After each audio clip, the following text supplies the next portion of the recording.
All right, everyone, welcome to our second edition of Don't Bite My Arm, now with less racism What than the the last episode. What? You son of a bitch. What is your problem? It's funny. Okay,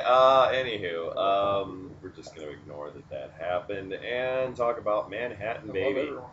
It's a delightful little film. No, it wasn't. Yeah, it sucked balls. It was fucking boring.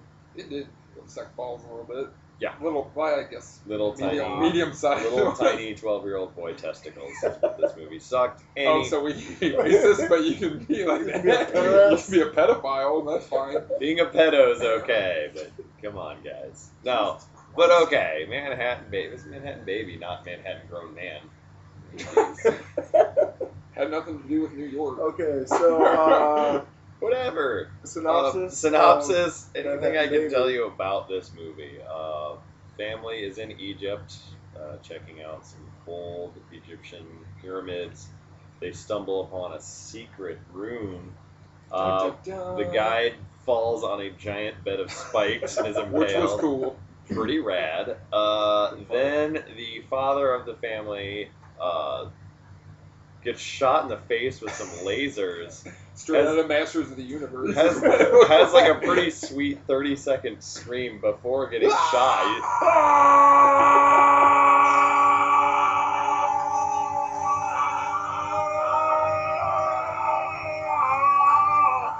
Then he gets shot with a laser.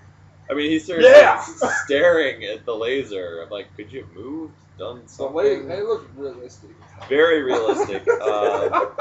Looks like the Masters of the Universe movie with Dolph That's what it Lundgren, like you So said. that's- That I would give a 10 to. I would give a 10 to Masters of the Universe, That was but good. not to that. That's another day. Anywho, the daughter in the family is given an amulet by a blind homeless lady, and I swear to Jeebus, Fulci must hate the blind, because every movie he does, There is a somebody's lot of blind blind people. causing chaos. Does he hate blind people? I don't. We would ask him, But he's dead. we have to dig him up. Maybe he's one of the blind dead, Ooh. because he's dead now. Never thought about it. That was stupid. Anyway, back to it. They go back to Manhattan, and crazy, wacky shit happens, and wow, woo. Pretty much, it was an hour and a half of complete boredom, and I hated every minute of it. And A few good scenes. the like laser scene, The laser and the spikes, and then an hour and a half later. towards the end, Wasn't this one of Fulci's like later movies though when he was Yeah. definitely getting up there? You it know, Might was have- early 80s. wasn't Might it? have been senile. I think it was at that point in newer than time. early I don't 80s. know. Other part, which I know one person who will appreciate it when a man's taxidermy collection comes to life and murders him, That rule. which was awesome. It was like the only other part of the movie worth anything. Honestly, Otherwise- those 3 parts were like, I mean, what was that, like 5 minutes? With Literally, the 3 it parts, was- and that was the only thing that was interesting Yeah, about within entire the movie. first 10 minutes of the movie, something cool happens. Then an hour and a half later at the end, the stuffed happens. animals come to life and murder this dude. Otherwise, you are stuck between an hour and a half of complete boredom. It's terrible. And I think I fell asleep during the middle, honestly. But that's just me. I don't blame you. you. Would have not missed a damn thing. You Yeah. could have fast forwarded through the whole movie and not missed You anything. could have. But You really, really could have.